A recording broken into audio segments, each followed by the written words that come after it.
Welcome students to my YouTube channel. आज हम पढ़ेंगे 12th स्टैंडर्ड का चैप्टर 3 जो कि है रिप्रोडक्टिव हेल्थ। ठीक है, सो इसको हम स्टार्ट करते हैं। तो हम इस चैप्टर में देखेंगे कि रिप्रोडक्टिव हेल्थ क्या होती है और उसको कैसे मेंटेन किया जाता है। So you have learned about human reproductive system and its functions in chapter 2. So chapter 2 में जो हमने human reproductive system और उसके functions के बारे में पढ़ा है. So now let's discuss a closely related topic, reproductive health. Reproductive health को discuss करते हैं. What do you understand by this term? इस term से हम क्या understand करते हैं? The term simply refers to healthy reproductive organs with normal functions. So ये term ये बताती है कि healthy reproductive organs है जिनके नॉर्मल अपने फंक्शंस हो. ठीक है, so however it has a broader perspective and includes the emotional and social aspects of reproduction also. देखो ये एक ब्रॉडर पर्सपेक्टिव है, बड़ा पर्सपेक्टिव है जिसमें हमारे पास इमोशनल और सोशल एस्पेक्ट्स आते हैं रिप्रोडक्शन के. According to the world health organisation WHO के according reproductive health means a total well being in all aspects of reproduction. So reproductive health क्या होती है? एक टोटल वेलबींग मतलब पूरी तरह से स्वस्थ होना सारे रिप्रोडक्शन के एस्पेक्ट्स में, जैसे हो गया physical, emotional, behavioural and social. ठीक है, therefore society with people having physically and functionally normal reproductive organs and normal emotional and behavioural interactions among them in all sex related aspects might be called as reproductively healthy. So ऐसे people जिनके पास जो है physically और functionally normal reproductive organs हो और जिनका emotional और behavioural interactions दूसरों के साथ काफ़ी अच्छा हो, उनको बोला जाता है reproductively healthy. What is its significant, why it is significant to maintain reproductive health and what are the methods taken up to achieve it. देखो रिप्रोडक्टिव हेल्थ मेंटेन करना क्यों ज़रूरी है और कौन सी मेथड्स है जो जिससे हम ये अचीव कर सकते हैं. ठीक है, उसको पढ़ते हैं. So reproductive health problems and strategies. अब प्रॉब्लम्स और स्ट्रेटजीज पढ़ते हैं. So India was amongst the first countries in the world to initiate action plans and programmes at a national level to attain total reproductive health as a social goal. So India वो पहली country है जिसने क्या किया है, plans और programmes बनाए, उनको एक्शन में लिया जो नेशनल लेवल पे, ताकि अटेंड कर सके. क्या चीज़ अटेंड कर सके? Total reproductive health as a social goal, एक सोशल गोल की तरह. मतलब सभी जितने भी लोग हैं इंडिया में, सबका रिप्रोडक्टिव हेल्थ जो है अच्छा रहे. ठीक है, so this programmes called family planning. So इन प्रोग्राम्स को क्या बोला गया? फैमिली प्लानिंग बोला गया. Were initiated in 1951. कब इनिशिएट हुआ? 1951. And were periodically assessed over the past decades. So past decades तक जो है वो चलता गया. ठीक है, so improved programmes covering wider reproduction related areas are currently in operation under the popular name reproductive and child health care. So देखो कौन से वाइड एरियाज है, तो ये reproductive and child health care जो है इसके अंडर बहुत सारे एरियाज जिसके थ्रू जो है वो रिप्रोडक्टिव हेल्थ को मेंटेन किया जाता है. ठीक है, so reproductive and child health care इसके थ्रू. ठीक है, सो ये प्रोग्राम के थ्रू किया जाता है. सो क्रिएटिंग अवेयरनेस अमॉन्ग पीपल. तो क्या क्या किया जाता है? अवेयरनेस बनाए जाते हैं लोगों में about various reproduction related aspects and providing facilities and support for building up a reproductively healthy society. देखो क्या क्या चीज़ें दी जा रही, लोगों को पहले अवेयर किया जा रहा है कि रिप्रोडक्शन क्या है. ठीक है, उसके बारे में अवेयर किया जा रहा है. फिर फैसिलिटीज़ प्रोवाइड की जा रही है जो कि रिप्रोडक्टिव हेल्थ को अच्छा कर सके सोसाइटी में, वो फैसिलिटीज़ दी जा रही है. Are the major task under this programme. So ये दो मेजर टास्क है जो इस प्रोग्राम के अंडर आते हैं. So with the help of audio visual and print media, governmental and non-governmental agencies have taken various steps to create awareness among the people about reproduction related aspects. देखो so audio visual media के जरिए print media के ज़रिए जो है governmental और non governmental agencies जो है काफ़ी सारे स्टेप्स ले रही है जो कि अवेयरनेस क्रिएट कर सके लोगों में रिप्रोडक्शन को लेकर के. ठीक, सो रिप्रोडक्शन को लेकर के जो है लोगों के दिमाग में जो है काफ़ी सारे मिथ्स और काफ़ी सारी गलत चीज़ें रहती है. तो उन चीज़ों को जो है सही करने के लिए गवर्नमेंट जो है काफ़ी सारे इनिशिएशंस ले रही है. So parents, other close relatives, teachers and friends also have a major role in the dissemination of the above information. So जो ऊपर वाली इन्फॉर्मेशन है, ऊपर वाली इन्फॉर्मेशन लोगों तक पहुंचाने का रोल जो है सिर्फ गवर्नमेंट का नहीं है, टीचर्स का भी है, रिलेटिव्स का भी है, पेरेंट्स का, फ्रेंड्स का, हर किसी का है। So introduction of sex education in schools should also be encouraged to provide right information to the young, so as to discourage children from believing in myths and having misconceptions about sex related aspects। देखो school में जो है, school में sex related education दिया जाना चाहिए बच्चों को। और क्यों देना चाहिए? ताकि बच्चों को जो है इन चीज़ों के बारे में करेक्ट इन्फॉर्मेशन मिले, ताकि उनके दिमाग में जो है कोई गलत इन्फॉर्मेशन ना रहे, जिसके वजह से क्या हो सकता है, उन बच्चों को आगे जो है प्रॉब्लम हो सकती है। तो गलत इन्फॉर्मेशन की वजह से उनको प्रॉब्लम ना हो, इसलिए उनको एक सही तरह से सेक्स एजुकेशन का जो है पूरा नॉलेज देना चाहिए स्कूल में। So proper information about reproductive organs, जो रिप्रोडक्टिव ऑर्गन्स है उनका प्रॉपर इन्फॉर्मेशन देना, एडोलेसेंस क्या होता है उसका इन्फॉर्मेशन देना, और उसके रिलेटेड चेंजेस का इन्फॉर्मेशन देना। ठीक है। Safe and hygienic sexual practices, so safe और हाइजीनिक सेक्सुअल प्रैक्टिसेस करवाना, सेक्सुअली ट्रांसमिटेड डिसीज, एसटीडीज जो है उसके बारे में बताना, जैसे कि एड्स हो गया etcetera. So would help people especially those in the adolescence age group to lead a reproductively healthy life. देखो ये सारा जो है चिल्ड्रंस को बताया जाता है, ताकि जो है वो अपना रिप्रोडक्टिव लाइफ जो है वो हेल्दी तरह से जी सके। तो ये सब जो है एडोलेसेंस की एज में बताना काफ़ी ज़रूरी होता है। So educating people specially fertile couples and those in marriageable age groups about available birth control options, care of pregnant mothers, postnatal care of mother and child, importance of breastfeeding, equal opportunities for male and female child, etc. would address the importance of bringing up socially conscious healthy families of desired size। देखो अब जो adult है, ठीक है, तो जो fertile as में जो लोग हैं उनको क्या क्या इन्फॉर्मेशन देनी चाहिए? उनको इन्फॉर्मेशन देनी चाहिए कि कौन से बर्थ कंट्रोल जो है, बर्थ कंट्रोल पिल ऑप्शंस अवेलेबल है, फिर मैरिजेबल एज क्या है, फिर केयर ऑफ प्रेग्नेंट मदर, जो प्रेग्नेंट मदर्स उनकी केयर कैसे करनी चाहिए, पोस्ट नेटल केयर मतलब चाइल्ड बर्थ के बाद जो है मदर की केयर कैसे करनी चाहिए, चाइल्ड की कैसे केयर करनी चाहिए, ब्रेस्ट फीडिंग का क्या इंपॉर्टेंस होता है, और इक्वल अपॉर्चुनिटीज़, जो बच्चे होंगे वो मेल फीमेल अगर दोनों भी है तो दोनों को इक्वल अपॉर्चुनिटीज़ मिलनी चाहिए। ठीक है। सो ये सारी चीज़ें जो है बहुत इंपॉर्टेंट है, किसके लिए? ब्रिंगिंग अप सोशली कॉन्शियस, सो सोशली अवेयर फैमिली, और एक जो है डिज़ायर्ड फैमिली के लिए, healthy families of desired size की फैमिलीज के लिए ज़रूरी है। So awareness of problems due to uncontrolled population growth, social evils like sex abuse and sex related crimes etc. need to be created to enable people to think and take up necessary steps to prevent them and thereby build up a socially responsible and healthy society।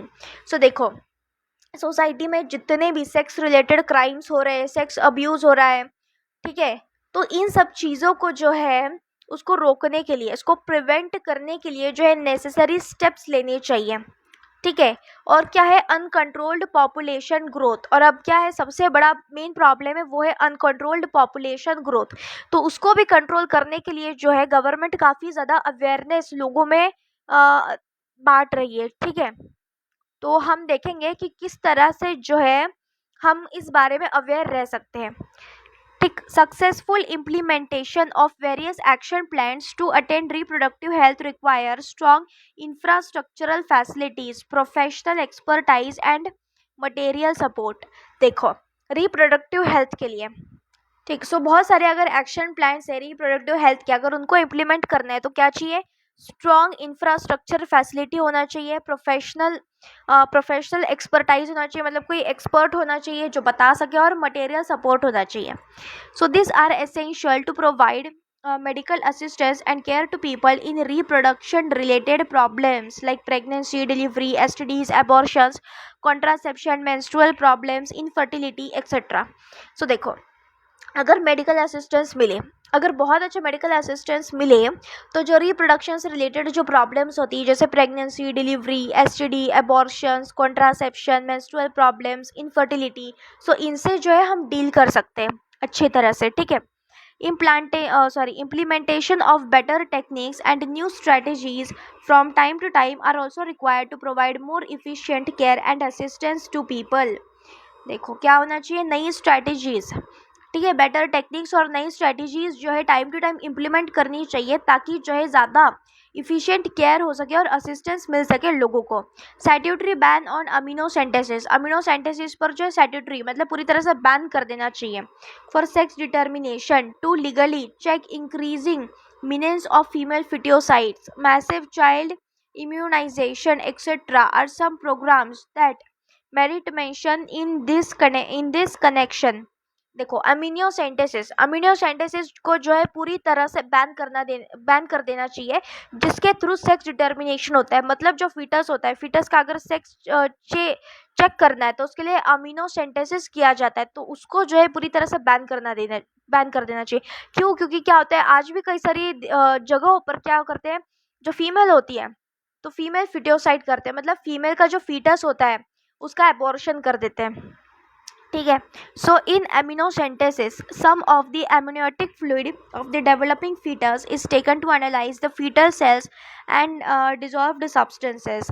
देखो क्या होता है ना, ये जो process होती है एमिनोसेंटेसिस की, वो क्या प्रोसेस होती है कि जो फीटस का जो एमनियोटिक फ्लूइड रहता है, मतलब फीटस के बाजू में एक फ्लूइड प्रेजेंट रहता है, जिससे मान के चलो ये फीटस है, इस फीटस के बाजू में एक फ्लूइड प्रेजेंट रहता है, तो इस फ्लूइड में ना कुछ फीटस की सेल्स आ जाती है, तो सेल्स को जो है एक्सट्रैक्ट किया जाता है और सेल्स को एक्सट्रैक्ट करके उसके क्रोमोसोम्स देखे जाते हैं. ठीक है. तो जब उसके क्रोमोसोम्स देखे जाते हैं तो उसमें पता चलता है कि उसमें XY क्रोमोसोम है या फिर XX क्रोमोसोम है. ठीक है. अगर XY क्रोमोसोम है तो मेल है, अगर XX है तो फीमेल है. तो क्या करते हैं बहुत सारे लोग, उनको जब पता चल जाता है कि XX है मतलब फीमेल है, तो वो उसका फिटियोसाइड कर देते हैं. इट मीन्स वो जो है फीटस है उसको अबॉर्ट कर देते हैं.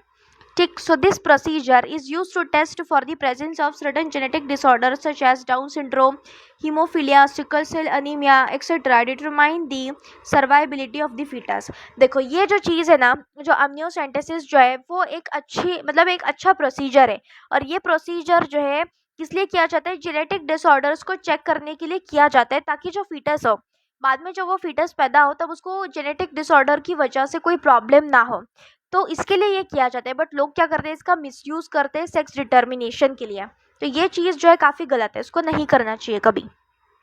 So research on various reproduction related areas are encouraged and supported by governmental and non-governmental agencies to find out new methods and or to improve upon the existing ones. देखो बहुत सारे जो है रिसर्च हो रहा है रिप्रोडक्शन रिलेटेड एरियाज में, जिनको इनकरेज किया जा रहा है गवर्नमेंटल या नॉन गवर्नमेंटल एजेंसीज के थ्रू. ठीक है. जो कि क्या रहे हैं, नई मेथड्स निकाल रहे हैं या फिर जो मेथड्स है उनको इम्प्रूव कर रहे हैं. ठीक. सो डू यू नो सहेली जो है a new oral contraceptive for females was developed. So develop की गई थी. सो सहेली जो है वो डेवलप की है, किसने की है, लेट्स सी. ठीक है. बाय साइंटिस्ट, किसने की develop, by scientist at central drug research institute CDRI in Lucknow India. देखो लखनऊ के CDRI central drug research institute में जो है सहेली ओरल कॉन्ट्रासेप्टिव पिल को जो है वो उन्होंने बनाया है. ठीक है. So better awareness among sex related matters, increased number of medically assisted deliveries and better postnatal care leading to decreased maternal and infant mortality rates, increased number of couples with small families, better detection and cure of STDs, and overall increased medical facilities for all sex related problems etc. all indicate improved reproductive health of the society.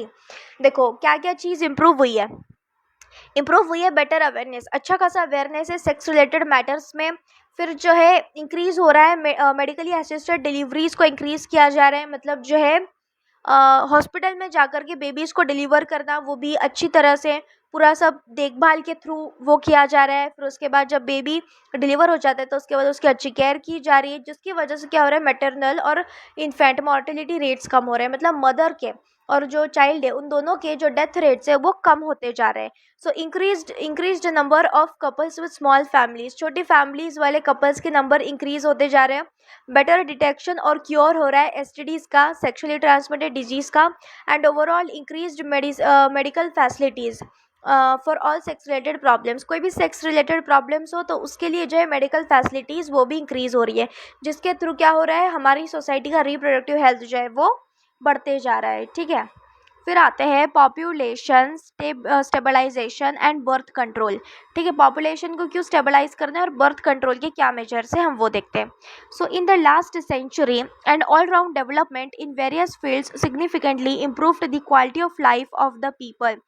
देखो हर जगह develop हो रही है। So last century से लेकर के जो ऑल राउंड डेवलपमेंट हो रही है, बहुत सारे फील्ड्स में डेवलपमेंट हो रही है, जिसके थ्रू जो है लोगों की क्वालिटी ऑफ लाइफ जो है काफ़ी इंप्रूव हो चुकी है। However increased health facilities along with better living conditions had an explosive impact on the growth of population. इसकी वजह से अच्छी खासी लिविंग कंडीशंस होने की वजह से क्या हो रहा है कि पॉपुलेशन की ग्रोथ जो है काफ़ी बढ़ती जा रही है। The world population which was around 2 billion, जो कि 2000 मिलियन होता है, in 19,000 rocketed to about 6 billion in 2000। देखो 1900 में जो है वो कितना था, 2 बिलियन पॉपुलेशन था, और 2000 तक जो है वो 6 बिलियन हो गया। सो 7.2 बिलियन हो गया 2011 तक। A similar trend was observed in India too. देखो इंडिया में भी यही ट्रेंड देखा गया था। So our population which was approximately 350 million था at the time of our independence, reach to close to the billion marked by 2000 and crossed 1.2 billion in May 2011। जो हमारा इंडिपेंडेंस था, इंडिपेंडेंस के टाइम पर इंडिया का पॉपुलेशन था 350 million. फिर उसके बाद जो है 1 बिलियन तक चला गया 2000 तक, और फिर उसके बाद जो है 2011 पर 1.2 बिलियन चला गया। So the rapid decline in death rate. अब कैसे पॉपुलेशन बढ़ा कि जो डेथ रेट थी उसमें रैपिड डिक्लाइन हो गया। मैटरनल मॉर्टिलिटी रेट MMR और इन्फेंट मॉर्टिलिटी रेट। सो इन तीन चीज़ों में मतलब जो डेथ रेट है और मैटरनल मॉर्टिलिटी रेट और इन्फेंट का मॉर्टिलिटी रेट, इन तीनों चीज़ों में डिक्रीज़ होने की वजह से पॉपुलेशन जो है एकदम ज़्यादा इंक्रीज़ हो गया, as well as an increase in number of people in reproducible age as probable reasons for this. और हमारे इंडिया में बहुत सारे ऐसे लोग हैं जो अभी रिप्रोड्यूसिबल एज में है, यंगस्टर्स ज़्यादातर। So though our reproductive child health programme thought we would bring down the population growth rate, it was only marginal। देखो जो हमारा जो ये प्रोग्राम था, कौन सा, रिप्रोडक्टिव चाइल्ड हेल्थ वाला जो प्रोग्राम था, हमको लगा कि उसके थ्रू जो है पॉपुलेशन का ग्रोथ रेट काफ़ी कम हो जाएगा, लेकिन नहीं, वो बस मार्जिन तक ही रहा, वो कुछ कम नहीं हुआ। So according to the 2011 census report, so 2011 के सेंसस रिपोर्ट में the population growth rate was less than 2%। सो पॉपुलेशन का ग्रोथ रेट जो है वो लेस दैन 2% था, मतलब 20 पर 1000 पर ईयर। सो 20 पर 1000 पर ईयर रेट था, rate at which our population could increase rapidly. So इसके थ्रू जो हमारा पॉपुलेशन जो है बहुत रैपिडली इंक्रीज हो रहा था। तो such and alarming growth rate could lead to an absolute scarcity of even the basic requirements, that is food, shelter and clothing, in spite of significant progress made in those areas। देखो अभी तक इतना जो है significant progress होने के बाद भी अगर पॉपुलेशन जो है बहुत ज़्यादा बढ़ गया, तो जो छोटी छोटी रिक्वायरमेंट्स होंगी जैसे कि घर, खाना और रहने की जगह, वो भी इंसान को जो है कम पड़ने लग जाएगी, ठीक है। So therefore the government was forced to take up serious measures to check this population growth rate। फिर इस population growth rate को चेक करने के लिए गवर्नमेंट ने कुछ serious measures लेना स्टार्ट कर दिया। So the most important step to overcome this problem is to motivate smaller families by using various contraceptive methods। देखो क्या कौन से वेरियस स्टेप्स थे। तो पहला स्टेप ये था कि जो है स्मॉल फैमिलीज, लोगों को बोलो कि भाई तुम जो है स्मॉल फैमिलीज रखो। बहुत सारे कॉन्ट्रासेप्टिव मेथड्स गवर्नमेंट ने डेवलप किए जिसके थ्रू जो है स्मॉल फैमिलीज रखी जा सकती है। So you might have seen advertisements in media as well as poster, bills etcetera showing a happy couple with 2 children with a slogan हम दो हमारे दो। So we two our two. देखो हमने हर जगह देखा होगा, टीवी में देखा, पोस्टर में देखा, सो हर जगह जो है देखा है कि 2 कपल्स रहते हैं उनके 2 बच्चों के साथ, और स्लोगन रहता है हम दो हमारे दो। तो इस तरह के जो स्लोगन जो है गवर्नमेंट ने इनिशिएट करे ताकि जो छोटी छोटी फैमिलीज रह सके। So many couples, mostly the young urban working ones, have even adopted 1 child norm. So जो अर्बन है मतलब जो शहर में रहने वाले जो यंग कपल्स है, वो उनके लिए ऐसा है कि तुम अडॉप्ट कर सकते हो 1 चाइल्ड को। ठीक है। सो वन चाइल्ड नॉर्म मतलब इसको तुम अडेप्ट कर सकते हो, ठीक है। Statutory raising of marriageable age of the female to 18 years and that of males to 21 years and incentives given to couples with small families are two of the other measures taken to tackle this problem. सो और कौन से major लिए गए? एक तो जो marriageable age है, शादी की जो एज है उसको बढ़ा दिया गया, लड़कियों के लिए 18 साल कर दिया गया और लड़कों के लिए 21 साल कर दिया गया। और इनिशिएटिव्स लिए गए, जो छोटी छोटी फैमिली होंगी, सो जिन कपल्स की जो छोटी फैमिली होंगी उनको जो है काफ़ी सारे बेनिफिट्स होंगे, बेनिफिट्स मिले जाएंगे। तो इस तरह के कुछ इनिशिएटिव्स लिए गए। So let us describe some of the commonly used contraceptive methods which help prevent unwanted pregnancies. तो अभी कॉन्ट्रासेप्टिव मेथड्स को जो है हम डिस्कस करते हैं, ठीक है। So an ideal contraceptive should be user friendly. So एक आइडियल कॉन्ट्रासेप्टिव जो है वो यूज़र फ्रेंडली होना चाहिए, मतलब ईजिली यूज़ किया जा सके, सो ईजिली अवेलेबल, और ईजिली अवेलेबल भी हो, इफेक्टिव भी हो और रिवर्सिबल भी हो, मतलब उसको बार बार भी यूज़ कर सके विथ नो और लिस्ट साइड इफ़ेक्ट्स, और उसका जो है कोई साइड इफ़ेक्ट नहीं होना चाहिए। तो एक अच्छा कॉन्ट्रासेप्टिव कैसा होना चाहिए? यूज़र फ्रेंडली होना चाहिए, ईजिली अवेलेबल होना चाहिए, इफेक्टिव, रिवर्सिबल और नो साइड इफेक्ट्स वाला होना चाहिए। So it also should in no way interfere with the sexual drive, desire and or sexual act of the user. So और उसने इंटरफेयर नहीं करना चाहिए, किस चीज़ के साथ इंटरफेयर नहीं करना चाहिए? सेक्शुअल ड्राइव के साथ और डिज़ायर के साथ, जो यूज़ कर रहा है उसके सेक्शुअल ड्राइव और डिज़ायर के साथ इंटरफेयर नहीं करना चाहिए। उसका काम है सिर्फ प्रिवेंशन करना अनवांटेड प्रेगनेंसीज को। A wide range of contraceptive methods are presently available which could be broadly grouped into the following categories. So अभी तक के जितने भी उनको कुछ फॉलोइंग कैटेगरीज में ग्रुप किया गया है, जैसे कि natural, traditional, barrier, IUDs, oral contraceptives, injectables, implants and surgical methods, ठीक है। सो इन सबको जो है आगे पढ़ते हैं, ठीक। सो स्टार्ट करते हैं नेचुरल से। So natural methods work on the principle of avoiding chances of ovum and sperms meeting. So natural method किस चीज़ पर वर्क करता है कि देखो, जो एम्पुला वाला रीजन रहता है जहाँ फर्टिलाइजेशन होता है, तो फर्टिलाइजेशन होने के लिए एक साथ स्पर्म और ओवम एक साथ आनी चाहिए, वो मिलने चाहिए, तब जाकर के फर्टिलाइजेशन होता है, ठीक है। तो इस चीज़ को प्रिवेंट करता ही है। कैसे करता है? Periodic abstinence is one such method in which the couples avoid or abstain from coitus from day 10 to 17 of the menstrual cycle when ovulation could be expected.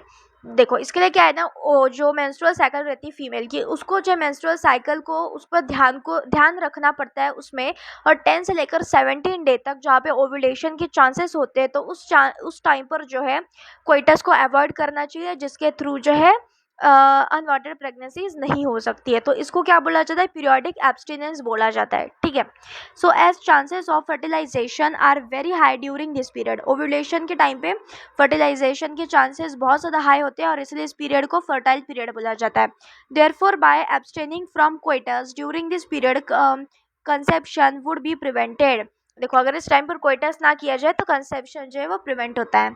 फिर दूसरा आता है विड्रॉल और coitus interruptus is another method in which the male partner withdraws his penis from the vagina just before ejaculation so as to avoid insemination. देखो ये withdrawal वाला क्या होता है ना, इसमें क्या होता है कि जो मेल पार्टनर होता है वो अपना पीनस को विड्रॉ करता है वजाइना से इजैकुलेशन के जस्ट पहले, ठीक। बट इसके चांसेस काफ़ी कम होते हैं, तो ये जो है इतना इफेक्टिव नहीं होता है, दोनों ही ज़्यादा इफेक्टिव नहीं है। फिर आते हैं lactational amenorrhoea, that is absence of menstruation. Method is based on the fact that ovulation and therefore the cycle do not occur during the period of intense lactation following parturition. Therefore as long as the mother breast feeds the child fully, chances of conception are almost nil. So however, this method has been reported to be effective only up to maximum period of 6 months following parturition. देखो ये lactational amenorrhoea क्या होता है? ये वो time होता है जब फीमेल जो है ब्रेस्ट फीड करती है अपने बेबीज़ को, लगभग 6 महीने तक का टाइम रहता है। तो इस टाइम पर क्या होता है, कोई मेंस्ट्रुएशन नहीं होता है, कोई ओव्यूलेशन नहीं होता है, जिसकी वजह से उसमें प्रेगनेंसी के चांसेस नहीं होते। पर लेकिन ये जो है वो सिर्फ 6 महीने तक का होता है, इसलिए ये मेथड भी इतनी इफ़ेक्टिव नहीं है। So as no medicines or devices are used in this method, side effects are almost nil. So इसके को तो कोई side effects होंगे ही नहीं क्योंकि कोई medicine और device use नहीं हो रहा है. So chances of failure though of this method are very high. देखो इन methods के जो chances है failure के काफ़ी ज़्यादा high है. ठीक है. So फिर आते हैं कौन से मेथड जो काफ़ी यूजफुल है, वो है बैरियर. सो बैरियर मेथड्स में क्या आता है, ovum and sperms are prevented from physically meeting with the help of barriers. So barriers के थ्रू क्या है, ओवम और स्पर्म्स को जो है फिजिकली मिलने ही नहीं दिया जाता, उनको प्रिवेंट कर दिया जाता है. So such methods are available for both male and females. दोनों मेल और फीमेल्स के लिए ये मेथड्स अवेलेबल है. जैसे मेल्स के लिए होता है condoms. Condoms are barriers made up of thin rubber latex sheath that are used to cover the penis in the male or vagina and cervix in the female just before coitus, so that the ejaculated semen would not enter into the female reproductive tract. देखो condoms जो है वो mail use करते हैं. सो condom जो है वो thin rubber का होता है, मतलब जैसे थिन रबर का देखो इस तरह का दिखता है. शो यू कहा गया. देखो ये रहा, थिन रबर का बना रहता है, इस शेप का यू शेप का रहता है. जो मेल जो है वो अपने पीनस पर इंसर्ट करते हैं इसको, और कोइटस के टाइम क्या होता है, जो स्पर्म्स है, स्पर्म्स इसके अंदर इकट्ठा हो जाते हैं, जिसकी वजह से वो फीमेल के रिप्रोडक्टिव ट्रैक्ट में जो है स्पर्म्स नहीं जा पाते, और उसकी वजह से क्या होता है, प्रेगनेंसी जो है वो मतलब फर्टिलाइजेशन नहीं हो पाता है और प्रेगनेंसी एस्टैब्लिश नहीं होती है. तो ये जो है काफ़ी इफेक्टिव मेथड है. ठीक है. So this can prevent conception. इससे क्या होता है, कंसेप्शन को प्रिवेंट किया जा सकता है. So Nirodh is a popular brand of condom for male. So Nirodh जो एक पॉपुलर ब्रांड है इंडिया में. ठीक है. कॉन्डम्स का use of condoms has increased in recent years. So in recent years में जो कॉन्डम्स का यूज जो है इंक्रीज हुआ है due to its additional benefits of protecting the user from contracting STIs and AIDS. देखो जो सेक्सुअली ट्रांसमिटेड डिजीज है, जो कॉन्डम जो एक ऐसा बैरियर है जो सेक्सुअली ट्रांसमिटेड डिजीज से बचाता है ह्यूमंस को, इसीलिए जो इसका यूज़ काफ़ी बढ़ चुका है. So both the male and female condoms are disposable. और ये क्या है, डिस्पोजेबल है. मेल फीमेल दोनों कॉन्डम्स डिस्पोजेबल है. Can be self inserted. खुद हम इसको खुद जो है इंसर्ट किया जाता है. Thereby gives privacy. इसीलिए जो है प्राइवेसी देते हैं, मतलब किसी और की ज़रूरत नहीं पड़ती इसको इंसर्ट करने के लिए, खुद आराम से इंसर्ट किया जा सकता है, इसलिए प्राइवेसी मिलती है टू द यूज़र. ठीक है. सो फीमेल में कौन से होता है, डायफ्राम्स होता है, सर्विकल कब्स और वॉल्स होते हैं. Are also barriers made up of rubber. ये भी रबर का बना रहता है. That are inserted into female. जो फीमेल के रिप्रोडक्टिव ट्रैक्ट होता है वजाइना, जिसके अंदर इसको इंसर्ट किया जाता है. Cover the cervix. सर्विक्स को कवर करेगा ड्यूरिंग कोइटस, ताकि स्पर्म्स जो है अंदर ना जा सके. सर्विक्स से अंदर यूट्रस में स्पर्म्स ना जा सके, उसको वो प्रिवेंट करता है. So they prevent conception by blocking the entry of sperms through the cervix. देखा, सर्विक्स से जो है स्पर्म्स की एंट्री को ब्लॉक किया जाता है, जिससे कंसेप्शन नहीं होता है. So they are reusable. और जो फीमेल के जो क्या बोल सकते हैं, डायफ्राम, सर्विकल गैप्स, वॉल्स जो रहते हैं वो रीयूजेबल होते हैं. फिर आते हैं spermicidal creams, jellies and foams are usually used along with this barriers to increase their contraceptive efficiency. अगर इन बैरियर्स की कॉन्ट्रासेप्टिव एफिशिएंसी को इंक्रीज करना है तो उसके साथ जो है क्या यूज़ किया जाता है, स्पर्मिसाइडल क्रीम्स, जेलीज, ये सब चीज़ें यूज़ की जाती है ताकि वो स्पर्म्स को जो है मार सके. ठीक है. देखो ये रहा कॉन्डम फॉर फीमेल, इस तरह से दिखता है. इसको इंसर्ट किया जाता है वजाइना में. ये this is known as diaphragm और सर्विकल कप. ठीक. फिर आते हैं another effective and popular method is the use of intrauterine devices, IUDs. Intrauterine devices. So ये डिवाइसेस कौन इंसर्ट करता है, फीमेल में इंसर्ट किया जाता है उनके यूट्रस के अंदर. So this devices are inserted by doctors or expert nurses in the uterus through vagina.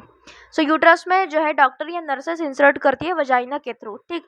This intrauterine devices are presently available as in non medicated IUDs. ये जो है नॉन मेडिकेटेड IUDs रहती है. इट मीन्स उनमें कोई जो है medicine वगैरह नहीं डाली जाती, जैसे है लिपीज लूप हो गया. सो कॉपर रिलीजिंग IUDs. फिर कुछ कॉपर रिलीजिंग होती है. देखो नॉन मेडिकल होती है, जो है इसका एग्जांपल है लिपीज लूप. फिर कॉपर रिलीजिंग होती है जो कॉपर आयंस को रिलीज करती है, जैसे CUT, CU7 और Multiload 375. And the hormone releasing, और हार्मोन रिलीजिंग IUDs रहती है जैसे प्रोजेस्टेरेट और LNG-20. ठीक है. सो इनके नाम याद रखना, ये बहुत ज़रूरी है. देखो जो ये कॉपर वाली होती है ना, कॉपर आयंस को रिलीज करती है ताकि जो है वो स्पर्म्स को मार सके. तो ये कॉपर आयंस जो स्पर्म्स को मार देते हैं. और उसके बाद हार्मोन रिलीजिंग वाली है तो वो ओवम का जो है रिलीज को रोकती है. ठीक। So IUDs increase phagocytosis, IUDs क्या करती है, फैगोसाइटोसिस करती है स्पर्म्स का within the uterus, and C U ions release, जो रिलीज होते हैं सीयू आयंस जो रिलीज होते, कॉपर आयंस जो है suppress sperm motility and fertilising capacity of sperms, sperms की मोटिलिटी को कम करते हैं और उसकी फर्टिलाइजिंग कैपेसिटी को जो है कम किया जाता है। द हार्मोन रिलीजिंग आईयूडीज, जो हार्मोन रिलीजिंग आईयूडीज रहती है, सो इन एडिशन, सो हार्मोन वाली जो आईयूडीज रहती है, in addition so make the uterus unsuitable for implantation and the cervix hostile to sperms. देखो वो क्या करती है, जो यूट्रस रहता है ना, यूट्रस को इम्प्लांटेशन के अनसूटेबल बनाती है, मतलब वो क्या करेगी, प्रोजेस्टेरॉन का लेवल घटा देगी। जैसे प्रोजेस्टेरॉन का लेवल घटा दिया तो क्या हो जाएगा, मेंस्ट्रुएशन हो जाएगा, तो मेंस्ट्रुएशन की वजह से इम्प्लांटेशन नहीं होगा, ठीक है। और हॉस्टाइल बनाएगी सर्विक्स का एनवायरनमेंट स्पर्म्स के लिए। फिर आते हैं IUDs are ideal contraceptives for the females who want to delay pregnancy and or space children. IUDs उन फीमेल्स के लिए काफ़ी इफेक्टिव है जिनको जो है अपनी प्रेगनेंसी को डिले करना है, आगे बढ़ाना है, या फिर 2 बच्चों में स्पेस रखना है। It is one of the most widely accepted methods of contraception in India. India में सबसे ज़्यादा वाइडली एक्सेप्टेड मेथड है। देखो इसमें दिखा देती हूँ मैं, कॉपर टी, देखो इस तरह का दिखता है, टी शेप में होता है, इसलिए इसको कॉपर टी बोला जाता है। देखो टी शेप में रहता है और ये कॉपर का लूप रहता है जिसके थ्रू जो कॉपर आयंस जो है वो आते रहते हैं, ठीक है। और ये जो है ये इस तरह से वजाइना के बाहर ये रहता है, तो कि इसको हम जो है पुल करके निकाल सके, ओके, ठीक। So oral administration of small dosage of either progesterone or progesterone oestrogen combinations is another contraceptive method used by females. देखो फीमेल्स के थ्रू यूज्ड किया हुआ कॉन्ट्रासेप्टिव मेथड एक और है, वो है स्मॉल डोसेस लेना, प्रोजेस्टेरॉन हार्मोन का या फिर प्रोजेस्टेरॉन और एस्ट्रोजन दोनों हार्मोन का कॉम्बिनेशन वाला। They are used in the form of tablets, tablets के फॉर्म में यूज किया जाता है, and hence are popularly called as pills, और उनको पिल्स बोला जाता है। Pills have to be taken daily for a period of 21 days starting preferably within the first 5 days of menstrual cycle. So menstrual cycle की जो पहले के 5 दिन रहते हैं उस दिन से शुरुआत करके, उस दिन से लेकर के तो 21 दिन तक जो है रोज हर एक पिल लेनी है इसको। So after a gap of 7 days, 7 दिन के गैप बाद, ड्यूरिंग विच मेंस्ट्रुएशन अकर्स, जिसके 7 दिन बाद क्या हो जाएगा, फिर 7 दिन का गैप देना है और 7 दिन के बाद क्या हो जाएगा, मेंस्ट्रुएशन होगा।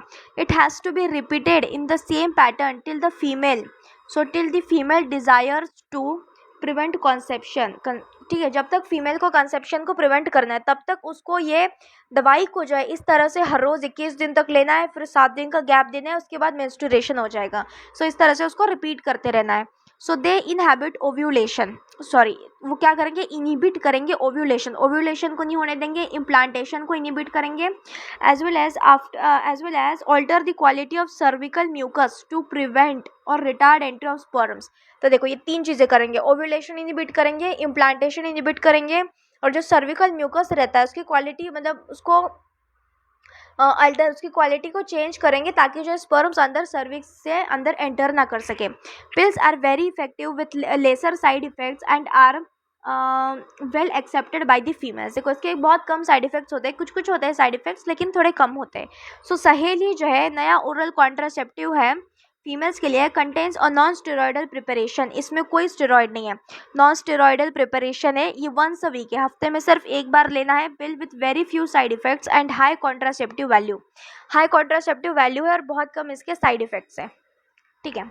फिर आते हैं प्रोजेस्टेरॉन्स, प्रोजेस्टेरॉन्स alone or in combination with estrogen can also be used by females as injections or implants under the skin। देखो जिनको लॉन्ग टर्म के लिए प्रेगनेंसी को डिले करना है तो वो क्या करती है, प्रोजेस्टेरॉन और या फिर प्रोजेस्टेरॉन या एस्ट्रोजन के कॉम्बिनेशंस, इनको पिल्स ना लेते हुए इंजेक्शन या इम्प्लांट्स के थ्रू अपने स्किन के अंदर जो है वो इंसर्ट कर लेती है। So their mode of action is similar to that of pills, pills की तरह ये काम करते हैं, and their effective periods are much longer, और उनका इफेक्टिव पीरियड ज़्यादा रहता है। So administration of progesterones or progesterone estrogen combinations or IUDs within 72 hours of coitus have been found to be very effective as emergency contraceptive as they could be use to avoid possible pregnancies due to rape or casual and protected intercourse. देखो ये बहुत ज़रूरी है कि जैसे कि coitus के coitus के 72 आवर्स तक जो है आईयूडी 72 आवर्स तक पिल्स को लिया जा सकता है। जो एस्ट्रोजन या प्रोजेस्टेरॉन वाला जो पिल्स रहते हैं उसको 72 आवर्स तक जो है लिया जा सकता है, ताकि जो है अवॉइड हो सके, रेप के थ्रू प्रेगनेंसी हुई हो तो अवॉइड हो सके, या फिर कुछ अनप्रोटेक्टेड इंटरकोर्स हुआ हो तो प्रेगनेंसी को अवॉइड करना है, तो ये इमरजेंसी मेथड होता है। ठीक है, फिर आते हैं सर्जिकल मेथड्स। सर्जिकल मेथड जिनको बोला जाता है स्टेरलाइजेशन बोला जाता है। ठीक है, सो वो जनरली एडवाइस किए जाते हैं for male and female partner as the terminal method. तो ये क्या होता है, टर्मिनल मेथड रहता है, ताकि खत्म हो जाए मामला, to prevent any more, so prevent कर सके एनी मोर प्रेगनेंसी। सो आगे आने वाली प्रेगनेंसीज को पूरी तरह से ख़त्म करने के लिए ये सर्जिकल मेथड होता है। So surgical intervention blocks gamete transport and thereby prevent conception. इसमें क्या होता है, गैमेट ट्रांसपोर्ट को ही ब्लॉक कर दिया जाता है परमानेंटली, ताकि फर्टिलाइजेशन हो ही ना। So sterilisation procedure in male is called as vasectomy, और फीमेल में बोला जाता है ट्यूबेक्टोमी। ठीक, सो मेल में इसको बोला जाता है वैसेक्टोमी और फीमेल में बोला जाता है tubectomy. So in vasectomy a small part of the vas deferens is removed or tied up through a small incision on the scrotum, whereas in tubectomy a small part of the fallopian tube is removed or tied up through a small incision in the abdomen or through vagina। देखो mail में क्या होता है, vasectomy होता है। Vasectomy में क्या किया जाता है, जो वास डिफरेंस होती है, वास डिफरेंस को जो है, देखो मैं डायग्राम के थ्रू समझाती हूँ ताकि अच्छा समझ में आएगा। ओके, देखो ये रहा मेल। ठीक, सो ये मेल का जो स्क्रोटम है, स्क्रोटम के थ्रू जो ये ट्यूब जा रही है, ये ट्यूब को क्या बोला जाता है, वास डिफरेंसेस। इधर बोला जाता है वास डिफरेंसेस बोला जाता है। तो इस वास डिफरेंसेस को यहाँ से कट किया जाता है, कट करके इसके जो दोनों एंड्स रहते हैं वो ऊपर साइड जो है बांध दिए जाते हैं। ठीक, और ये दोनों तरफ किया जाता है, इधर वाले साइड भी किया जाएगा, यहाँ से भी कट किया जाएगा, और ये दोनों एंड्स जो है यहाँ पे बांध दिए जाएंगे, ताकि अगर स्पर्म्स आए, जैसे कि यहाँ पे जो है वो होता है टेस्टिस होता है, टेस्टिस स्पर्म्स बनाती है, स्पर्म्स अगर वो भेजेगी तो यहाँ से स्पर्म्स आगे नहीं जाएंगे। ठीक है, सो पीनस के थ्रू आगे नहीं जाएंगे। ओके, और फीमेल में क्या होता है, फीमेल को बोला जाता है ट्यूबेक्टोमी, जिसमें क्या किया जाता है, ये जो फैलोपियन ट्यूब है, सो ये फैलोपियन ट्यूब का ये वाला जो रीजन है, इस वाले रीजन, इसको बोला जाता है इस्थेमस। तो इस वाले रीजन को जो है कट किया जाता है फैलोपियन ट्यूब, और इसको भी इस तरह से टाई किया जाता है दोनों तरफ, ताकि क्या हो, ओवम का एंट्री जो है वो यूट्रस इधर फैलोपियन ट्यूब में ओवम का एंट्री ब्लॉक हो जाए, ताकि अगर स्पर्म्स आए भी तो यहाँ से वो ओवम के साथ मिल ना सके। ठीक है, ये होता है surgical. So this techniques are highly effective but their reversibility is very poor. देखो ये काफ़ी हाईली जो है इफेक्टिव है, लेकिन उनका रिवर्सिबिलिटी पुअर है, फिर वापस वो नहीं हो सकता, नहीं जुड़ सकता। It needs to be emphasized that the selection of suitable contraceptive method and its use should always be undertaken in consultation with qualified medical professionals। देखो कौन सी IUDs मतलब कौन से कॉन्ट्रासेप्टिव को जो है हम यूज़ करें, कौन से सूटेबल है, उन सब चीज़ों का कंसल्टेशन जो है किसी मेडिकल प्रोफेशनल से ही लेना चाहिए, वो भी क्वालिफाइड होना चाहिए। ठीक, so one must also remember that contraceptives are not regular requirement for the maintenance of reproductive health. So contraceptive जो है वो रेगुलर रिक्वायरमेंट नहीं है, उसको रेगुलरली बेसिस पे नहीं लेना है, जब कभी इमरजेंसी हो तभी कॉन्ट्रासेप्टिव्स को लेना चाहिए। So in fact they are practice against a natural reproductive event.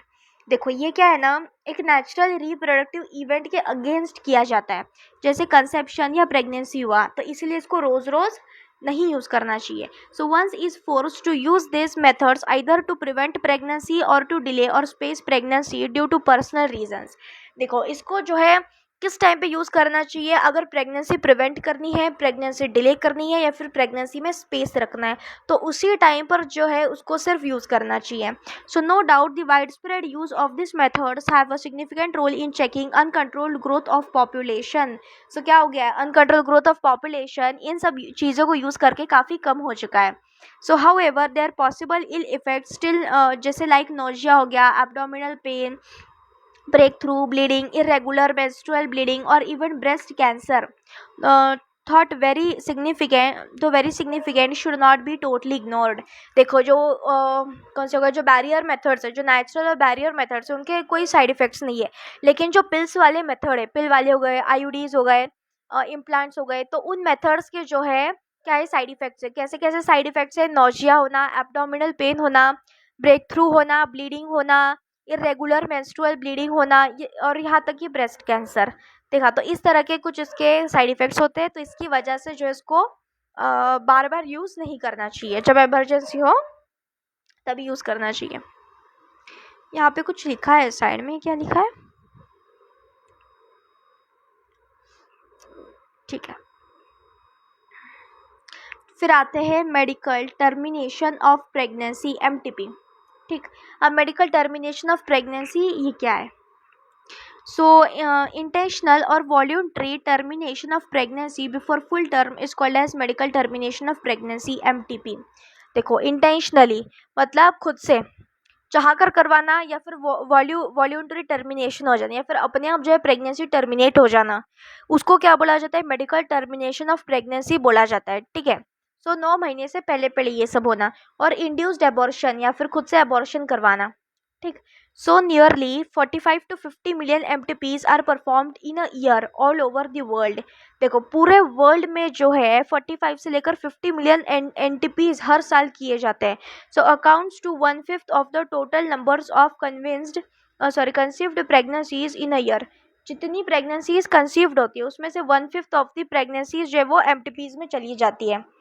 ठीक है, जिनका अबॉर्शन किया जाता है। सो whether to accept या legalize MTPs or not is being debated upon in many countries due to emotional, ethical, religious and social issues involved in it। देखो, बहुत सारे कंट्रीज में जो है इन चीज़ों के ऊपर डिबेट किया जा रहा है कि जो MTP है उसको लीगलाइज करना है कि नहीं करना है, क्योंकि बहुत सारी चीज़ें ऐसी हैं जो इसको अफेक्ट कर रही है, जैसे इमोशनल, इथिकल, रिलीजियस, सोशल, ये सारे इश्यूज सामने आ रहे हैं। ठीक है, फिर है government of India legalise MTP 1971, और इंडियन गवर्नमेंट ने MTP को लीगलाइज किया है 1971 में विद सम स्ट्रिक्ट कंडीशन, कुछ स्ट्रिक्ट कंडीशन से, टू अवॉइड इट्स मिसयूज, ताकि उसका कोई मिसयूज ना कर सके।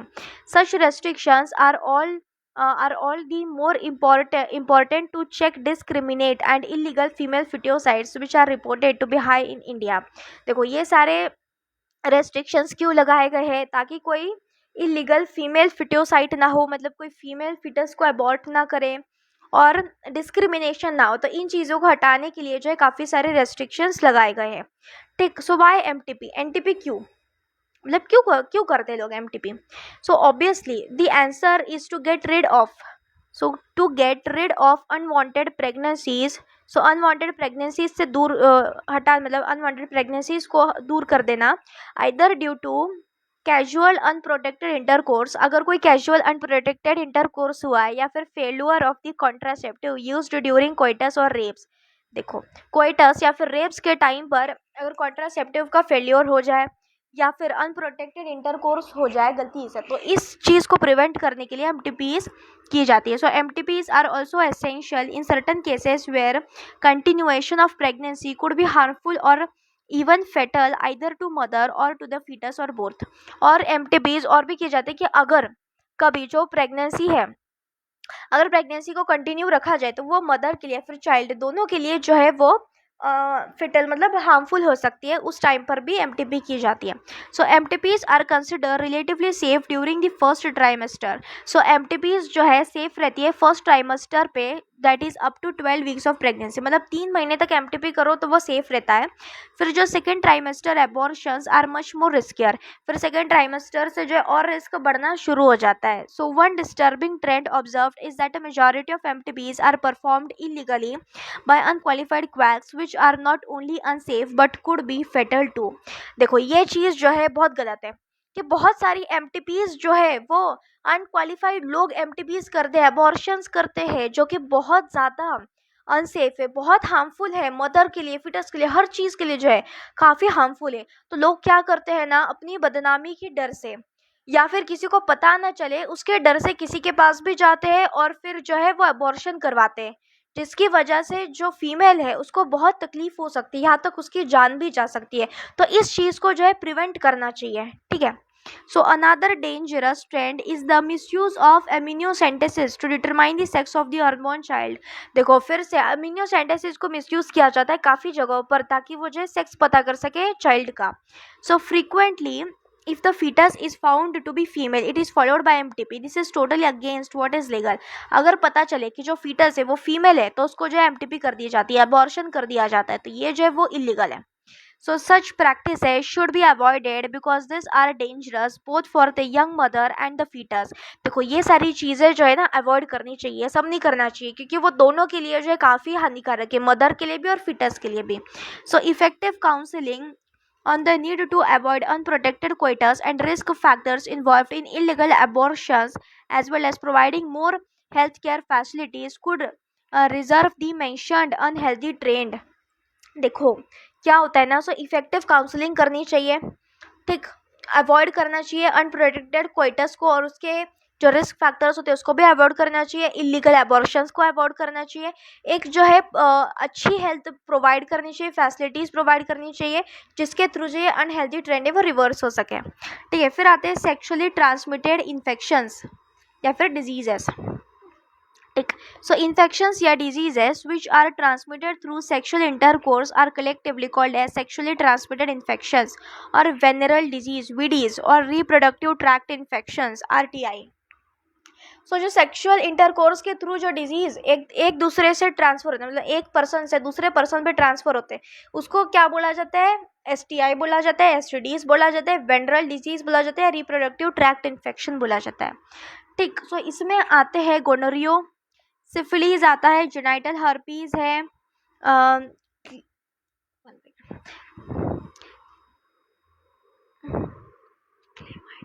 क्लेमाइडियासिस है, जेनाइटल वॉर्ड्स है, ट्राइकोमोनासिस है, हेपेटाइटिस बी है, end of course the most discussed infection कौन सा, एचआईवी वाला. ठीक, जो कि एड्स करता है, leading to AIDS are some of the common STIs, बहुत जो है कॉमन एसटीआईज है.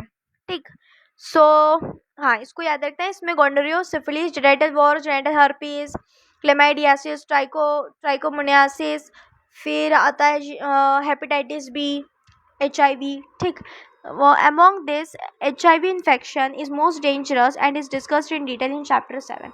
So chapter 7 में इसको डिटेल में डिस्कस करेंगे, बट ये बहुत ज़्यादा डेंजरस होता है. So some of these infections like hepatitis B and HIV can also be transmitted by sharing injection needles, surgical instruments etc. with infected person. ठीक है, transfusion of blood or from infected mother to foetus too. तो HIV और hepatitis जो ऐसी बीमारी है जो blood के थ्रू जाती है. सो कैसे ब्लड के थ्रू जाएगी, अगर हम नीडल्स को शेयर करते हैं, जैसे जो इंजेक्शन वाली नीडल्स होते हैं उसको शेयर करते हैं, सर्जिकल इंस्ट्रूमेंट्स को शेयर किया जाता है इन्फेक्टेड पर्सन के थ्रू नॉर्मल पर्सन में, फिर या फिर ब्लड ट्रांसफ्यूजन किया जाता है, और फिर मदर से फीटस में भी ट्रांसफर होता है. So except for hepatitis B, genital herpes and HIV infections or other disease are completely curable if detected early and treated properly. सिर्फ हेपेटाइटिस बी को छोड़ करके, हेपेटाइटिस बी, जेनाइटल हर्पीज और HIV, इन तीनों को छोड़ करके बाकी सारे इन्फेक्शंस जो है वो क्यूरेबल है, इसको क्योर कर सकते हैं अगर उनको पहले डिटेक्ट कर लिया जाए तो. So early symptoms of most of this are minor. जो पहले के सिम्टम्स आते हैं, अर्ली सिम्टम्स, वो काफ़ी माइनर होते हैं, and include itching, fluid discharge, slight pain, swelling etcetera in the genital region. सो जो जेनाइटल रीजन होता है ना, उसमें नॉर्मल सिम्टम्स होता है, जैसे ईचिंग होना, फ्लूइड डिस्चार्ज होना, स्लाइट पेन होना, स्वेलिंग पेन होना. ठीक है, फिर आते हैं इन्फेक्टेड फीमेल्स में ऑफन बी एसिम्टोमेटिक, और जो इन्फेक्टेड फीमेल्स रहती हैं उनमें तो कोई सिम्टम्स ही नहीं आते हैं, एंड हेंस में रिमेन अनडिटेक्टेड फॉर लॉन्ग, इसलिए कई टाइम तक, लंबे टाइम तक जो है वो अनडिटेक्टेड रह जाती है. So absence or less significant symptoms in the early stage of infection and the social stigma attach to the STIs deter the infected person from going for timely detection and proper treatment. अब क्या होता है ना, जैसे कि जो females होती है, तो फीमेल्स में क्या है, सिम्टम्स जल्दी आते नहीं हैं. ठीक, और दूसरा क्या है कि मतलब सोसाइटी के डर से जो है फीमेल्स जल्दी इन सब चीज़ों को डिटेक्शन के लिए, ट्रीटमेंट के लिए नहीं जाती है, जिसके वजह से जो है प्रॉब्लम और बढ़ जाती है. ठीक, so this could lead to complications, बाद में क्या है, कॉम्प्लिकेशंस हो जाते हैं, which include pelvic inflammatory disease. फिर क्या होता है, पेल्विक इन्फ्लामेटरी डिजीज़ होता है, एबॉर्शंस हो सकते हैं, स्टिल बर्थ होता है, एक्टोपिक प्रेगनेंसीज होती है, सो इनफर्टिलिटी और even cancer of the reproductive tract. देखा, फिर वो चीज़ इतनी बढ़ जाती है कि इस तरह के फिर चीज़ें होना स्टार्ट होती है, abortion, still birth, ectopic pregnancy, infertility, cancer हो सकता है रिप्रोडक्टिव ट्रैक्ट का. ठीक, फिर होते हैं STIs are major major threat as a healthy society. So STIs जो है बहुत बड़ी थ्रेट है हेल्दी सोसाइटी को। So therefore prevention or early detection and cure of this disease are given prime consideration under the reproductive health care programme. So under reproductive health care programme इन चीज़ों का early detection और cure करना बहुत ज़रूरी है। So though all persons are vulnerable to this infections, their indices are reportedly to be very high among persons with the age group of 15 to 24 years। देखो जो यंग बच्चे होते हैं ना, जो 15 से 24 ईयर्स तक के जो लोग होते हैं उनमें ये डिजीजेस के चांसेस जो है वो काफ़ी ज़्यादा है। The age group to which you also belong, so इसी एज ग्रुप से आप सब जो है स्टूडेंट्स बिलोंग करते हो। So there is no reason to panic because prevention is possible.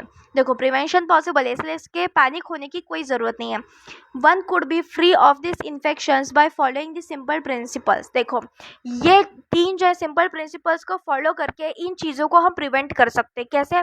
पहला प्रिंसिपल आता है avoid sex with unknown partners या फिर मल्टीपल पार्टनर्स। देखो सबसे मेन बात है कि जो अननोन पार्टनर्स है जिनका हिस्ट्री तुमको पता नहीं उसके साथ सेक्स अवॉइड करो, और मल्टीपल पार्टनर्स के साथ भी सेक्स अवॉइड करना चाहिए। फिर आते हैं always try to use condoms during coitus. So coitus के टाइम पर हमेशा जो है कॉन्डम को यूज़ करना ही करना चाहिए। ठीक। So in case of doubt one should go to qualified doctor for early detection and get complete treatment if diagnosed with infection. देखो अगर किसी को भी थोड़ा भी डाउट है कि उसे कोई इन्फेक्शन हुआ है तो किसी अच्छे क्वालिफाइड डॉक्टर के पास जाए, वहाँ जाकर के अर्ली डिटेक्शन करे और उस ट्रीटमेंट को जो है कंप्लीट उसका ट्रीटमेंट जो है कंप्लीट ट्रीटमेंट ले। ठीक है, और ताकि अगर कोई इन्फेक्शन हुआ भी हो तो उसका कंप्लीट ट्रीटमेंट लेना ये बहुत ज़रूरी होता है। ठीक, तो इन बातों को जो है याद रखना। ठीक, फिर आते हैं इनफर्टिलिटी। अब इनफर्टिलिटी क्या है? So a discussion on reproductive health is incomplete without a mention of infertility. Infertility को मेंशन करे बगैर रिप्रोडक्टिव हेल्थ का डिस्कशन अधूरा है। Large number of couples all over the world including India are infertile. बहुत सारे कपल्स जो है इनफर्टाइल है। अब इनफर्टाइल क्या होता है? They are unable to produce children in spite of unprotected sex. Unprotected sex करे बगैर भी चिल्ड्रन मतलब बच्चे नहीं हो रहे तो क्या हो गया? इनफर्टाइल हो गया। Sexual cohabitation. ठीक है, the reason for this could be many physical congenital diseases, drugs, immunological और इवन साइकोलॉजिकल। देखो इतनी सारी चीज़ें होती है, फिजिकल हो गया, कंजेनाइटल हो गया, डिजीज़ हो गया, ड्रग, इम्यूनोलॉजिकल और साइकोलॉजिकल। आजकल के टाइम पे तो ढेर सारी चीज़ें जो इनफर्टिलिटी की तरफ लेके जाती है इंसान को। So in India often the female is blamed for the couple being childless, but more often than not the problem lies in the male partner. देखो इंडिया में क्या होता है ना, फीमेल को दोष किया जाता है, फीमेल को बांझ बोला जाता है, लेकिन ऐसा नहीं है। जो मेल होते हैं ना, मेल में ज़्यादातर प्रॉब्लम्स देखी जाती है। ठीक, so specialised health care units जैसे infertility clinics etcetera could help in diagnosis and corrective treatments of some of this disorders and enable this couples to have children. और अभी जो है काफ़ी सारी फैसिलिटीज़ आ रही है, जैसे इनफर्टिलिटी क्लिनिक्स हो रहे हैं जो कि क्या करते हैं, इन चीज़ों को डायग्नोसिस करते हैं, करेक्ट ट्रीटमेंट देते हैं, और अगर कोई डिसऑर्डर हो तो मतलब उसका करेक्ट ट्रीटमेंट दिया जाता है। और इन जो कपल्स रहते हैं उनको चिल्ड्रन जो है कपल्स को इनेबल करते हैं ताकि वो चिल्ड्रन कर सके। ठीक, so however where such corrections are not possible the couples could be assisted to have children through certain special techniques commonly known as assisted reproductive technology, that is ART। ठीक है, सो कुछ जैसे कि कुछ कपल्स होते हैं अगर उनमें बहुत ही प्रॉब्लम है, उनमें बिल्कुल बच्चे हो ही नहीं सकते, तो फिर क्या करते हैं, कुछ स्पेशल टेक्निक के थ्रू जो है उनको बच्चे जो है करवाते हैं, that is known as assisted reproductive technology, जिसमें सबसे मेन होता है इन विट्रो फर्टिलाइजेशन। ठीक, so in vitro fertilisation that is IVF fertilization outside the body in almost similar conditions as that in the body। so देखो जैसे body के अंदर fertilisation होता है सेम वैसे ही बॉडी के बाहर फर्टिलाइजेशन करवाना, इन विट्रो मतलब टेस्ट ट्यूब में करवाना। So followed by embryo transfer. Embryo transfer किया जाता है इज वन सच मेथड्स। सो एक मेथड है जिसमें पहले IVF होता है फिर एम्ब्रियो ट्रांसफर होता है। So in this method popularly known as test tube baby, so इस मेथड को बोला जाता है टेस्ट ट्यूब बेबी बोला जाता है। ओवा फ्रॉम द वाइफ या फिर डोनर फीमेल, ओवा लिया जाता है मतलब ओवम लिया जाता है, किससे, वाइफ या फिर डोनर फीमेल से लिया जाता है, ठीक है। अगर मतलब वाइफ में अगर ओवम में कोई प्रॉब्लम है तो कोई डोनर फीमेल से लिया जाता है, और स्पर्म्स लिया जाता है फ्रॉम हस्बैंड या डोनर मेल। अगर किसी मेल के जो है स्पर्म्स में प्रॉब्लम है तो उसके ना लेते हुए किसी और डोनर के स्पर्म्स लिए जाते हैं, हस्बैंड के लिए जाते हैं, उनको कलेक्ट किया जाता है और जो है are induce to form zygote under suitable conditions in the laboratory, और दोनों को फ्यूज किया जाता है एक दूसरे के साथ और जाइगोट बनाया जाता है, ठीक है, लैबोरेटरी की कंडीशंस में। दी जाइगोट और early embryos with up to 8 blastomers could then be transferred into the fallopian tube, that is known as zygote intrafallopian transfer, and embryos with more than 8 blastomers into uterus, that is intrauterine transfer, to complete its further development. So embryos formed in vivo fertilization, fusion of gametes with the female also could be used for such transfer to assist those females who cannot conceive, ठीक। सो इसमें क्या किया जाता है, जैसे ही zygote बना तो zygote अगर 8, फिर जाइगोट जो 8 ब्लास्टोमर्स तक डिवाइड होता है, फिर उसको फैलोपियन ट्यूब में ट्रांसफर किया जाता है और उस प्रोसेस को बोला जाता है जाइगोट इंट्रा फैलोपियन ट्रांसफर। और एम्ब्रियो जो रहता है जो 8 ब्लास्टोमर से ज़्यादा हो गया है, फिर उसको जो है यूट्रस के अंदर ट्रांसफर किया जाता है, इंट्रा यूट्राइन ट्रांसफर किया जाता है to complete its further development, ठीक। फिर आते हैं embryos formed by in vivo fertilisation. So जो एम्ब्रियोज इन वीवो फर्टिलाइजेशन के थ्रू होते हैं, जिसमें क्या किया जाता है, फ्यूजन किया जाता है गेमेट्स का with female, also could be used for such transfer. तो इस तरह से ट्रांसफर के लिए भी यूज किया जाता है, ठीक। So transfer of an ovum controlled from a donor into fallopian tube, that is known as gamete infrafallopian transfer of another female who cannot produce one but can provide suitable environment for fertilization and further development is another method attempted, ठीक है। सो दूसरी कौन सी method है, gift होती है, gamete इन intrafallopian transfer. सो ovum transfer किया जाता है जो कि फीमेल डोनर से ओवम लिया जाता है और उसको ट्रांसफर किया जाता है फेलोपियन ट्यूब में दूसरी फीमेल के। सो उस फीमेल की जो फीमेल जो ओवम बना नहीं सकती या फिर ओवम को फेलोपियन ट्यूब में ट्रांसफर ना कर सके, सो उसमें वो ट्रांसफर किया जाता है ताकि जो है फर्टिलाइजेशन हो सके सूटेबल एनवायरनमेंट में, ठीक है। फिर आते हैं intracytoplasmic sperm injection. So is another specialised, ये दूसरा स्पेशलाइज्ड प्रोसीजर है to form an embryo in laboratory in which sperm is directly injected into the ovum. देखो इंट्रासाइटोप्लाज्मिक स्पर्म इंजेक्शन, जिसमें क्या किया जाता है, स्पर्म को जो है ओवम के अंदर डायरेक्ट इंजेक्ट किया जाता है ताकि वो उसको फर्टिलाइज कर दे। So infertility cases either due to inability of male partner to inseminate the female or due to very low sperm counts in the ejaculates could be corrected by artificial insemination। Artificial insemination technique के through क्या होता है, अगर किसी male partner में problem है, कौन सी problem, कि उसके इंसेमिनेशन में अगर प्रॉब्लम है या फिर उसका स्पर्म काउंट जो है वो लो है, तो इस चीज़ को करेक्ट किया जाता है आर्टिफिशियल इंसेमिनेशन से। So in this technique, the semen collected either from the husband or healthy donor is artificially introduced either into vagina or into the uterus, that is intrauterine insemination of the female, ठीक। सो क्या किया जाता है, sperm से semen को collect किया जाता है हस्बैंड से या फिर डोनर से और उसको जो है आर्टिफिशियली इंट्रोड्यूस किया जाता है वजाइना या यूट्रस के अंदर, जिसको बोला जाता है इंट्रायूट्राइन इंसेमिनेशन बोला जाता है, ठीक है। सो दो ऑप्शंस आर मेनी, बहुत सारे ऑप्शंस हैं। So all this techniques are require extremely high precision handling by specialised professionals and expensive instrumentation. So ये सारी टेक्निक्स के लिए क्या चाहिए, बहुत प्रिसीजन चाहिए, कि जो प्रोफेशनल्स रहते हैं उनका हैंडलिंग प्रिसीजन होना चाहिए, मतलब अच्छे से हैंडल कर सके, और काफ़ी जो है काफ़ी एक्सपेंसिव इंस्ट्रूमेंटेशन भी लगता है इसके लिए, ठीक है। So therefore these facilities are presently available only in very few centers in the country में कुछ ही ऐसे centers हैं जहाँ पे ये facilities available है। So obviously their benefits is affordable to only a limited number of people, और कुछ ही लोग जो इसके benefits को afford कर सकते हैं। So emotional, religious and social factors are also deterrents in adoption of these methods। So बहुत सारी चीज़ें जो है, बहुत सारे factors हैं जैसे emotional, religious, social factors, so ये सारी चीज़ें आड़े आती है इन मेथड्स को अडॉप्ट करने के लिए। Since the ultimate aim of this procedures is to have children. देखो इन सारे प्रोसीजर्स को जो है क्या एम है, बच्चा होना, बच्चा चाहिए, कपल्स को बच्चा चाहिए, इसलिए वो ये सब करते हैं। So in India we have so many orphaned and destitute children. देखो हमारे इंडिया में कितने सारे बेचारे गरीब अनाथ बच्चे हैं who could probably not survive till maturity, जो मैच्योरिटी तक सर्वाइव भी नहीं कर सकते। बहुत छोटे छोटे बच्चे हैं जो अनाथ हो जाते हैं।